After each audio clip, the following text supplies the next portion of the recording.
I see a lot of people online trying to answer the question, how do I stop translating in my head? And a lot of the responses boil down to something like, just stop translating in your head. It's giving very, why don't homeless people just buy a home? Like, yes, I'm trying to do that. Why is your advice telling me to do something that is already my goal? I want to impart some knowledge onto my viewers about how you could stop translating in your head. I can say for me that in my head, a lot of things are very non-verbal. Let me use monolingual English speakers as an example. You'll notice that a lot of them have a really difficult time explaining themselves in other words. They have a hard time modifying their language in general. So they are really the example of what not to do. For people like that are monolingual English speakers, this concept is tied to this word. When someone wants to see your driver's license, they'll ask to see your ID. If you ask them what is an ID, they won't know how to respond. They can't say ID in any other words. They don't know how to explain what that is. There's difficulty for that person to change their words. This equals this. Why are you so stupid? Why can't you understand this important word? So we can say those people are the opposite of what we want, right? They are definitely translating in their head. They cannot perceive the world in a way other than their native language. The single most important thing you can do to stop translating in your head is to disassociate ideas from words. This is super abstract and it's hard to just say, do this. I think even before you learn your target language, there needs to be some reorganization of your native language in your mind. So when we're talking about emotions in English, we have happy, we have sad, we have angry, excited, but you need to reconsider those words in your native language as some kind of continuum. You need to think about the relationship between those words. Happy doesn't mean happy just because it's the combination of those sounds. Happy is this emotion. You shouldn't think of happy as the combination of a few sounds that sound like happy. It should evoke an image for you. You should have some idea of what happy is in your target language first. Then when you go to another language and they actually have different words for happy, maybe there is happiness in general or happiness in this moment. Maybe they have a word for happiness and meaning satisfaction with your life. Maybe they have happiness meaning excited. When you encounter those problems in other languages, it becomes easier to go there because you've allowed some flexibility in your thinking. When you think of the word happy, it shouldn't be like a dictionary located next to other H words that sound very similar. Rather, it should be organized with emotion words. It should be located with positivity. It should be located with similar concepts in your mind. If I asked you to give me 10 synonyms of a word, you should be able to do that. This will help you when you are learning that target language to have flexibility. And having flexibility means you don't have to translate. You don't have to reorganize the target language in a way that your native language brain can think. I'm gonna remind you guys really quick, if you're not subscribed, you should subscribe to my channel to see more language related videos like this one. I talk about languages every week, some interesting topics, some personal experience that might help you in your language learning journey as well. So click that subscribe button, like this video if you like it already, but let us continue with this topic. I've seen the suggestion online that you should translate the world around you. For example, that is a lamp, that is a table, that is a cell phone. I think there is something tricky here and something you should be careful of if you go through this method. Nothing's wrong with seeing what words you're missing in the world around you, but I would really warn against this as your main source of new words because the world you perceive around you is already limited by your native language. So, of course, you need to learn toothbrush, you need to learn how to say go to the bathroom, these daily functions, of course you need to learn this. I'm talking more about pointing at something and saying what it is. For example, in English, we use the word light for quite a lot of different concepts. There is the source of light, which is light.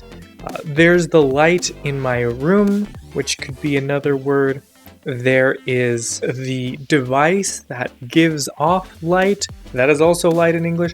There are so many things in English that we call light that it becomes tricky to just point and say that's a light. Well, you need to have flexibility in that. What if that's not just a source of light? That's actually an electrical device that gives light, because probably in your target language that is another word. I notice a lot of language learners have this problem when they need to consider things in their native language first in order to understand them in the target language.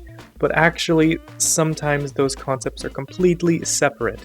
So even if I were to use more specific wording in English, for example, the lamp, I could call a lamp a light in English. So I probably would say turn on the light. I'm not going to say turn on the lamp. Or if I'm talking about this box light that's right here, I might use the word lighting, which could be more specific in your target language. It's just that those words are etymologically similar. So they are tied in some way thanks to your native language, but in your target language, those can be completely unrelated words without any shared etymology. So we really ought to be careful when we try to describe the world around us, going from your native language to the target language, because you're going to miss some things. You're going to put concepts together that don't go together in the target language, or you're going to separate things that are separate in your native language but are not separate in the target language. Another perfect example of this is colors. As many of you might know, not every language has the same colors in their vocabulary. Linguists and anthropologists have noticed that red and black are the first colors that appear in a language's vocabulary.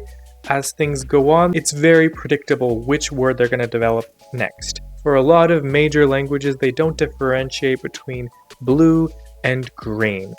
And when I speak English, it's obvious those are different words, but maybe in your target language, there's light grue and dark grue. So for them, those two concepts are related, but in English, those concepts are completely separate. This is just something about the physical world. So now imagine about all these abstractions about the world around us, like our souls, like our thoughts, our opinions. Of course, they're going to use different vocabularies in your target language. And then the key to stop translating in your head is to stop thinking through your native language. I'm very much doing the homeless people should just buy homes, but consider how many things you have to see through the lens of your native language. If you just stop doing that in your native language and have a more relative view of the world, you'll be able to move between languages more easily and talk about concepts that are very different in your target language but are completely the same in your native language. I also really recommend thinking about the essence of certain words in your native language. What defines going and coming? In English, going is defined by the relation to the listener. For example, when you want to tell someone that you are changing your location to end up in their location, you'll probably say something like coming. Hey, can you help me with this? Yeah, I'm coming. In Japanese, we define go and come in terms of the speaker. So in that same situation, when someone's calling out to someone, they're probably going to say that they're going. In English, that doesn't make sense.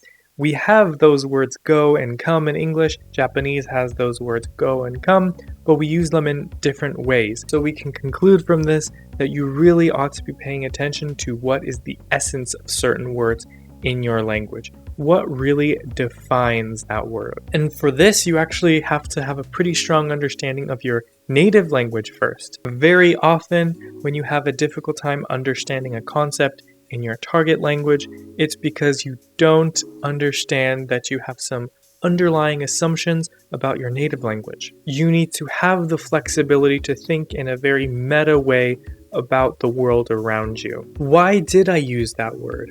What really makes it different from the similar word? You really should be considering that in your native language so that when you go to your target language, you don't have to constantly check the dictionary. The problem of translating your head isn't just a matter of you don't know enough words. The problem is an inflexibility with the way you think.